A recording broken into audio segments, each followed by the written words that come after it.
तो भाई आज की इस वीडियो में हम बात करने वाले हैं फॉरेक्स ट्रेडिंग एकदम बेसिक से। भाई ट्रेडिंग मतलब क्या होता है? किसी चीज़ का बेचना या ख़रीदना हमें मुनाफे के साथ, मतलब प्रॉफिट्स के साथ, ठीक है। और फॉरेक्स ट्रेडिंग में बस यही होता है भाई, जैसे करेंसी पेयर्स हो रहे थे ना, उनको अगर तुम खरीद रहे हो या बेच रहे हो और तुम्हें प्रॉफिट हो रहा है, बस वही फॉरेक्स ट्रेडिंग है। जैसे यूएसडी आईएनआर, हाँ, जैसे हमारा ना आईएनआर है इंडियन रुपीज़, उसकी अभी करंट वैल्यू 87 रुपीज़ है। और अगर मैंने उसको अभी बाय कर दिया और उसकी वैल्यू बढ़ के 88 रुपीज़ होगी, तो मेरे को हो गया 1 रुपये का प्रॉफिट। और अगर गिर गई तो मेरे को हो जाएगा 1 रुपये का लॉस। अगर मैंने आईएनआर ख़रीदा हुआ यूएसडी आईएनआर, अगर बाय द वे वो 86 रुपीज़ पे आता है तो मेरे को $1 का लॉस हो जाएगा। अगर वो 88 पे आता है तो $1 का प्रॉफिट हो जाएगा। बस करेंसीज़ के पेयर्स को ट्रेड करना ही फॉरेक्स ट्रेडिंग है, बस ख़त्म। अब भाई मेजर करेंसी पेयर की बात करें, जैसे euro USD, USD JPY, GBP USD, ये सब एक ऐसे बेसिक करेंसी पेयर है जिनमें लिक्विडिटी वॉल्यूम बहुत ज़्यादा रहता है, मतलब अच्छा खासा रहता है, ठीक है। आपको ट्रेड मिल जाएगा भाई। अब बात करते हैं आस्क प्राइस और बिड प्राइस की। आस्क प्राइस वो होता है जहाँ से हमने ख़रीदा हुआ होगा कोई पेयर को, ठीक है, करेंसी पेयर को। जैसे अगर यूरो यूएसडी है, उसका भी करंट प्राइस चल रहा है 1.1000। अगर हमने उसको उधर पे ख़रीदा है तो वो हो जाएगा हमारा आस्क प्राइस, अगर हमारा प्लान सेलिंग के लिए है। और अगर यूरो यूएसडी का प्राइस चल रहा है 1.005, और अगर हमें सेल करना है तो जहाँ से हम सेल करेंगे वो हो जाएगा हमारा बिड प्राइस, ठीक है भाई। आस्क प्राइस और बिड प्राइस के बीच के डिफरेंस को बोलते हैं स्प्रेड। जैसे अगर अभी मैंने आपको एग्जांपल दिया था, आस्क प्राइस अगर हमारा चल रहा है 1.100 और बिड प्राइस चल रहा है 1.1005, इन दोनों के बीच के डिफरेंस 5, अगर इन दोनों को माइनस करेंगे तो 5 आएगा, ठीक है भाई। तो इसके बीच के डिफरेंस को ही बोलते हैं स्प्रेड। अब बात करते हैं पिप्स की। पिप्स का मतलब होता है परसेंटेज इन पॉइंट्स। भाई मतलब मार्केट ने कितना मूव किया है, कितना मार्केट ऊपर गया है, कितना मार्केट नीचे गया है, हम इसको डायरेक्टली मेज़र कर सकते हैं। मैं आपको स्क्रीन में दिखाता हूँ मार्केट में कितनी अच्छी सेलिंग आई हुई है, दिख रही होगी जैसा आपको, ठीक है भाई। पिप्स मेज़र करने के लिए सिंपल है भाई, अब यहाँ से तो गिनते रहोगे नहीं आप, ये इतने सारे नंबर्स हैं,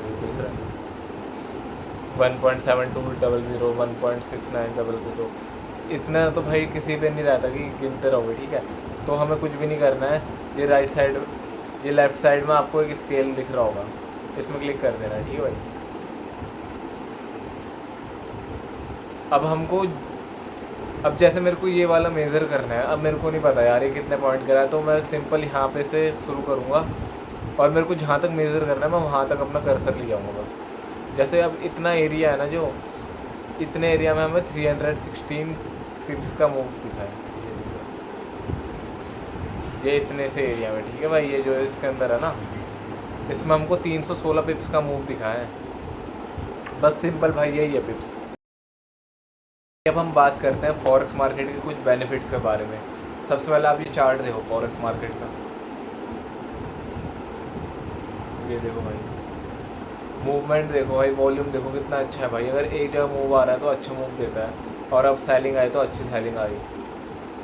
वैसे दिख तो आसान रहा है भाई कि एक मूव अच्छा है, पर कैप्चर करने में थोड़ा होता है यार कैप्चर तो। पर अगर एक ट्रेंड के साथ ट्रेड कर रहे हो तो तब अच्छे से हो जाएगा भाई कैप्चर, नहीं है, ज़्यादा टफ नहीं है। इंडियन मार्केट से तो अच्छी है फॉरेक्स। अब भाई इंडियन मार्केट को मैं वो नहीं बोल रहा हूँ बेकार है, पर अब एक बार ये देखो वॉल्यूम देखो कितना अच्छा वॉल्यूम है, पूरा ऊपर, ठीक है। और हायर टाइम फ्रेम में देखो भाई, ये लग छोटे थे और ये देखो कि कितने बड़े बड़े पॉइंट्स के मूव गए ये देखो 1800 पॉइंट्स का मूव।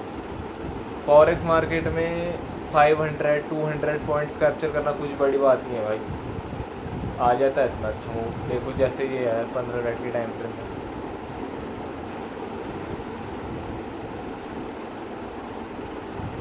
ये यहाँ से अगर सेलिंग कोई कैप्चर करता, सिंपल भाई 651 पॉइंट भाई। और एक और चीज़ है फॉरेक्स में, फॉरेक्स अपने जोन्स की बहुत अच्छे से रिस्पेक्ट करता है भाई। अब यार हर बार तो नहीं होएगा, पर फिर भी 90% चांसेस में हो जाता है। ये देखो भाई, एक बहुत अच्छा सपोर्ट है।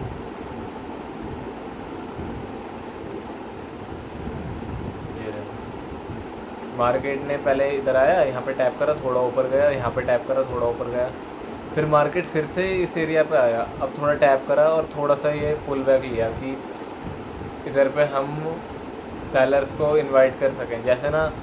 अब ये देखो, ये हो गया मार्केट स्ट्रक्चर शिफ्ट। देखो भाई, मार्केट आ रहा था लोअर लो, लोअर हाई, लोअर लो, lower high, lower high, lower लो, लोअर हाई, लोअर लो, लोअर हाई, लोअर लो, थोड़ा सा ऊपर आया, अपने प्रीवियस लो को ब्रेक नहीं कर पाया, तो भाई स्ट्रक्चर चेंज है, ठीक है। ये बहुत अच्छा सपोर्ट है। देखो अब यहाँ से मैं बिना सोचे समझे भी मतलब बाय साइड की ट्रेड पकड़ सकता हूँ भाई, क्योंकि पता है ना इतना तो। और बेनिफिट्स की बात करें तो फॉरेक्स मार्केट 24/5 खुला रहता है, मतलब 24 घंटे और 5 दिन।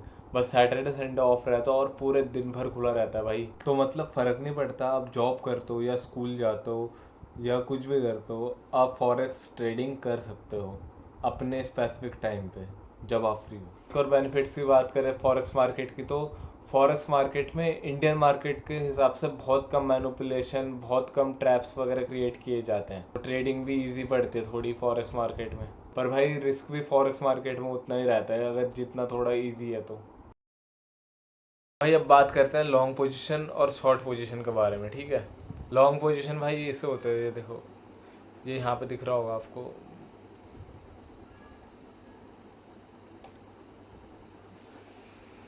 ये वाला एक सेशन है जो, ठीक, ये देखो लॉन्ग पोजीशन। लॉन्ग पोजीशन मतलब मार्केट अगर अप साइड जा रहा है तो तब आप प्रॉफिट कर रहे हो, और शॉर्ट पोजीशन मतलब मार्केट अगर गिर रहा है तो तब आप प्रॉफिट कर रहे हो। अब जैसे ये है, ठीक है। अब जैसे अगर बाय द वे मैं यहाँ पे एंट्री लेता, तो मेरे ये देखो लॉन्ग पोजीशन में पूरा टारगेट हिट हो गया, ठीक। अब सेम शॉर्ट पोजीशन का भी है। शॉर्ट पोजीशन भी भाई आपको इधर मिल जाएगी, ये रही शॉर्ट पोजीशन। ये मार्केट गिर रहा था, बाय द वे मैं यहाँ पे बैठा, ये मेरा टारगेट हो गया 1:2 का, ठीक है भाई। सिंपल है लॉन्ग शॉर्ट। ये बात करते हैं सबसे इम्पोर्टेंट टॉपिक्स, रिस्क मैनेजमेंट। जो मैंने एक्सपीरियंस करा है मैं डायरेक्ट आपको वही बताता हूँ पूरा। पहला भाई, अपने स्टॉप लॉस में काम जरूर करना भाई। अगर जैसे $100 का कैपिटल है तो $1 या $2 का रिस्क लो और ऊपर $5 या $6 तक का प्रॉफिट।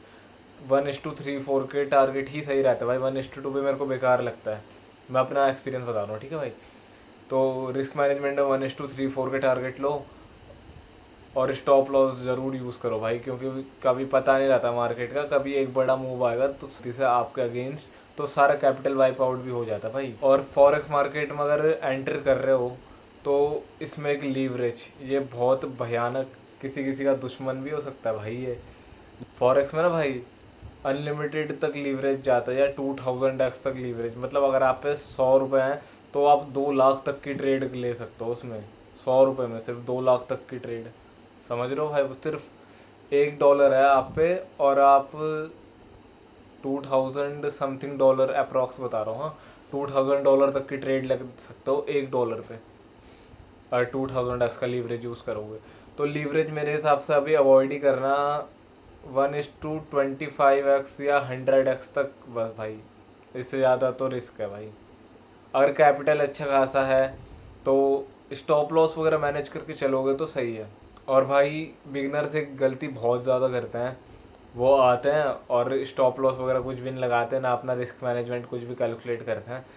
तो भाई ट्रेड लेने से पहले ही सोच लो मेरे को इतने डॉलर का रिस्क लेना है और इतने डॉलर का प्रॉफिट करना है, ठीक है। और हो सके ना अपना कैपिटल भाई स्टार्टिंग में हार्ड एंड मनी रहती है सबकी, सेव करते हुए चलो, बस वैल्यू रखो अपनी मनी की। कोई कोई ऐसी आता है कि हाँ भाई अब हो जाएगा प्रॉफिट, चलो ठीक है, बस वैल्यू करो भाई मनी की, जो भी कमाया है ना तुमने, बस भाई उसकी वैल्यू करो।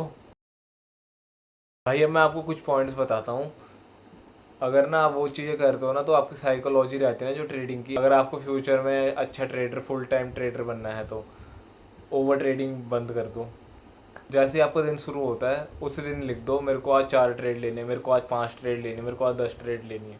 ओवर ट्रेडिंग ये नहीं होती कि आप 10-20 ट्रेड ले रहे हो। ओवर ट्रेडिंग ये है जितनी ट्रेड आपने सोची है आप उससे भी ज़्यादा अगर ट्रेड ले रहे हो। अगर जैसे मैं हूँ, अगर मैं अपने दिन में सोच रहा हूँ कि 4 ट्रेड लेने तो मैं बस 4 ही लूँगा, उससे ज़्यादा मेरे को नहीं लेनी, चाहे मार्केट पूरा ऊपर फट जाए चाहे पूरा नीचे गिर जाए। ठीक है भाई, बस ये होता है। ओवर ट्रेडिंग की आदत में मत फंसना कभी भाई। मतलब मैं बोल तो बहुत ईजीली रहा हूँ पर कुछ कुछ लोग यही कंट्रोल नहीं कर पाते। ठीक है, जिसकी वजह से अकाउंट ब्लो और शुरू होने से पहले ही ख़त्म हो जाता है, सब कैपिटल वाइप आउट होते हुए दिख जाता है। तो भाई किसका मन करेगा वापस आने का।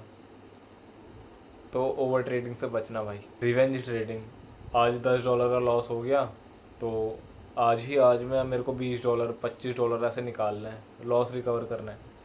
लॉस रिकवर करने के चक्कर में वो $10 से लॉस बढ़कर $50 हो जाता है, बस यही होता भाई। तो कभी भी रिवेंज ट्रेडिंग मत करना। जितना लॉस सोचा है उतना लॉस हो गया तो अपना डे बंद कर दो, उसके बाद ट्रेड लो ही मत भाई। और भाई ट्रेडिंग के समय, ट्रेडिंग से पहले भाई होता है यार सच्ची में, अगर जैसे आपने ट्रेड प्लेस करी, ठीक है, उसका बाद ना बहुत अजीब से इमोशंस आते हैं यार, क्या होगा भाई। जैसे टारगेट हिट होने वाला होता है और वहाँ से अगर बाद रिवर्सल आ गया ना तो आधे लोग उधर ही काट देंगे और वहीं स्टॉप लॉस वो होल्ड कर लेंगे पूरा कि अब यहाँ से रिवर्स हो जाएगा मार्केट, अब उठ जाएगा, अब गिर जाएगा या तो। ठीक है, स्टॉप लॉस पूरे ले लेंगे या स्टॉप लॉस बढ़ा भी देंगे, पर टारगेट से क्यों डरते हो भाई। टारगेट बड़े लो यार, स्टॉप लॉस $1 का भी लोगे ना कोई नहीं भाई, छोटा छोटे स्टॉप लॉस ले लो, कोई दिक्कत नहीं, बट टारगेट बड़ा लो। और भाई सबसे मेन साइकोलॉजी तो यही है भाई, बस ट्रेडिंग में पेशेंस ही चाहिए। जितना माइंड में काबू पाओगे उतनी जल्दी सक्सेस पाओगे। ट्रेडिंग में यही है भाई, पेशेंस का गेम है सारा और डिसिप्लिन का गेम है।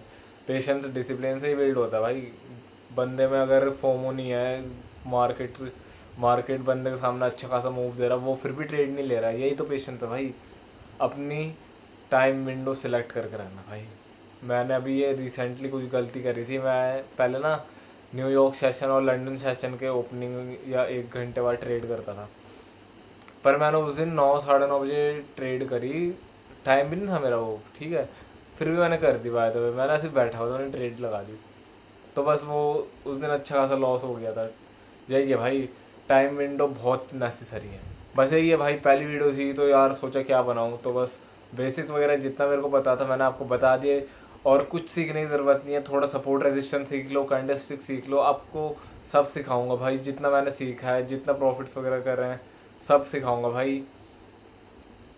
बस बने रहना अपने साथ, ठीक है भाई। चलो मिलते हैं नेक्स्ट वीडियो में। और अगर व्यूज़ वगैरह तो वैसे मुश्किल है आना, पर बाय द वे अगर कोई आता है तो आप मेरे को बताना तो नेक्स्ट वीडियो किस टॉपिक पे चाहिए। चलो भाई मिलता है नेक्स्ट वीडियो में, तब तक के बाय बाय, टेक केयर।